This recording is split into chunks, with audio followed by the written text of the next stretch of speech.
MLA గారు ఒక్క నిమిషం. వర్మ గారు ఉన్నారు, ఎస్విఎస్ఎన్ వర్మ గారు, పిఠాపురం మాజీ ఎమ్మెల్యే, ప్రస్తుత ఇన్ఛార్జ్ టీడీపీ సీనియర్ నేత. వర్మ గారు గుడ్ ఈవినింగ్ అండి. పెద్దలందరికీ నమస్కారం. సో మొత్తానికి మన ప్రధానమైన చర్చ గత 5 సంవత్సరాల వైకాపా పరిపాలనలో అసెంబ్లీ సమావేశాలు, సభ్యుల యొక్క భాష, విధానం, ప్రవర్తన. ఇప్పుడు ఈ 2 విడతలకు సంబంధించి సభ్యుల యొక్క భాష, విధానం, ప్రవర్తన, సో 2 కంపేర్ చేస్తే ఏది గౌరవ సభ, ఏది కౌరవ సభ? సో వైకాపా ఎమ్మెల్యే మాత్రం ఇది గౌరవ సభ ఖచ్చితంగా కాదు, ప్రతిపక్షాలను గౌరవించినప్పుడే, ప్రతిపక్షాలకి సమయం ఇచ్చినప్పుడే, వారిని గుర్తించినప్పుడే ఇది గౌరవ సభ అవుతుంది అంటున్నారు. అంటే 1924 మీరు చెప్పినట్టు కౌరవ సభ. ఏదైతే చంద్రబాబు నాయుడు గారు కానీ, పవన్ కళ్యాణ్ గారు కానీ ప్రతిపక్షాలకు ఇచ్చి గౌరవం, పూర్వం ఏదైతే సంప్రదాయాలు ఉన్నాయో అదే సంప్రదాయాలుగా మొన్న సభను నడిపించారు. దాంట్లో ఉదాహరణ ఫ్లోర్ లీడర్ జగన్మోహన్ రెడ్డి గారి ప్రోటోకాల్ ప్రకారం కారు ఎక్కడ దిగాలో మన అందరికీ తెలుసు. దానిని చంద్రబాబు నాయుడు గారు గౌరవప్రదంగా మరి ఆయన్ని కారు ప్రోటోకాల్ లేకపోయినా అక్కడ వచ్చే విధంగా గౌరవించారు. ఇది స్వాగతించవలసిన విషయం. అలాగే ఇది వరకు మాట్లాడితే ఆ మాటలు కూడా వినలేని పరిస్థితి. 1924 ఎవరి మీద దాడి చేసినట్టు మరి ఆ లాంగ్వేజ్ కూడా వినలేని పరిస్థితుల్లో ఒక ఉందాతనం కానీ, ఒక సంప్రదాయం కానీ లేకుండా నడిపించారు. ఇప్పుడు ఏదైనా సబ్జెక్ట్ వైజ్ విమర్శలు ఉన్నాయి తప్పితే వ్యక్తిగత విమర్శలు కానీ, అదేవిధంగా నెంబరింగ్ తక్కువగా ఉంది కదని చెప్పి వాళ్ళని కించిపరిచి మాట్లాడే విధానాలు కానీ ఎక్కడా లేకుండా సభ చాలా గౌరవ సభ, గౌరవంగా నడిపిస్తా ఉన్నారు. సమయం మీరు అడిగితే ఎంత సమయం ఇస్తారు? ఎందుకంటే శ్వేతపత్రాలు ఒకటి బయటకు వచ్చేసరికి చెప్పలేని పరిస్థితి, సమయం అడగలేని పరిస్థితిలో వాళ్ళు ఉన్నారు. ఉదాహరణకి మరి అప్పులకు సంబంధించి 9,74,000 కోట్లు మరి అక్కడ శ్వేతపత్రం రిలీజ్ చేయడం జరిగింది.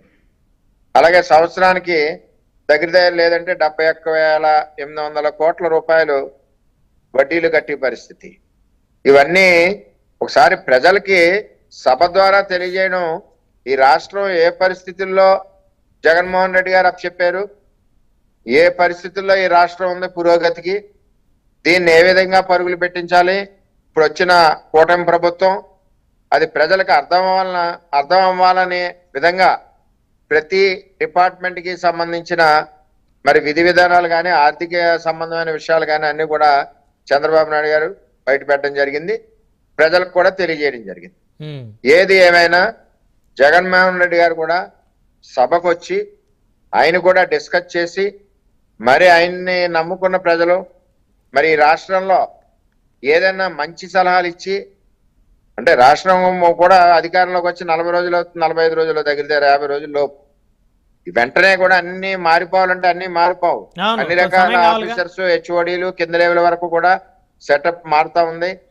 మరి తర్వాత రాష్ట్రం కూడా అభివృద్ధి పదంలో ప్రగతి, మన పారిశ్రామికంగా కూడా అభివృద్ధి పదంలో ముందుకెళ్లే విధంగా ఆలోచన చేస్తా ఉన్నారు. అన్నిటికంటే సుపరిణామం ఏంటంటే మన రాష్ట్రానికి సంబంధించి మరి ఫైనాన్షియల్ గా సపోర్ట్ కేంద్ర ప్రభుత్వం నుంచి కూడా మన బడ్జెట్ లో పెట్టడం జరిగింది. అమరావతికి సంబంధించి 15,000 కోట్లు కానీ, ఇవన్నీ కూడా రాష్ట్రాన్ని నడిపించాలంటే గత ప్రభుత్వంలో జరిగిన ఆర్థిక పరమైన మరి నష్టాలు, రాష్ట్రానికి అప్పులు, మరి అదేవిధంగా మరి ఇంకా చెల్లించవలసిన బిల్లులు దగ్గర 1,00,000 కోట్ల పైన ఉంది చెల్లించవలసిన బిల్లులు. ఇవన్నీ కూడా మరి బేరీజు వేసుకుని ఎవరికి వాళ్ళకి న్యాయం చేసుకుంటా ఒక పక్కన సంక్షేమం, ఒక పక్కన రాష్ట్ర అభివృద్ధి, అదేవిధంగా పరిశ్రమలు తీసుకురావడం, అన్ని రకాలుగా ప్రభుత్వం ఆలోచిస్తా ఉంది. దానికి ప్రతిపక్షం కూడా సహకరించాలి.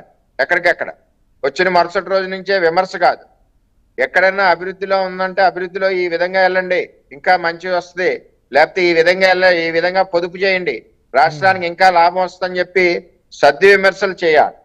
ఇది వరకు విధంగా మరి బాడీ లాంగ్వేజ్ని కానీ, మాట్లాడే విధానాన్ని కానీ మార్చుకోవాలి. ఇప్పుడున్న కూటమి ప్రభుత్వం ఉన్న పార్టీలన్నీ కూడా అటువంటి విధానాలు ఏమీ లేకుండా గౌరవంగా సభ ముందుకు నడిపిస్తున్నారు. దాని ప్రకారం ఉందాగా వాళ్ళవనండి విమర్శలు పార్టీ పరంగా కాకుండా సభలో ఏదైతే మన ఇప్పుడు ఈ శ్వేతపత్రం ప్రకటించారు, ఆ శ్వేతపత్రం మీద ఏమైనా పొరపాట్లు ఏమైనా ఉంటే మాట్లాడండి, డిస్కస్ చేయండి.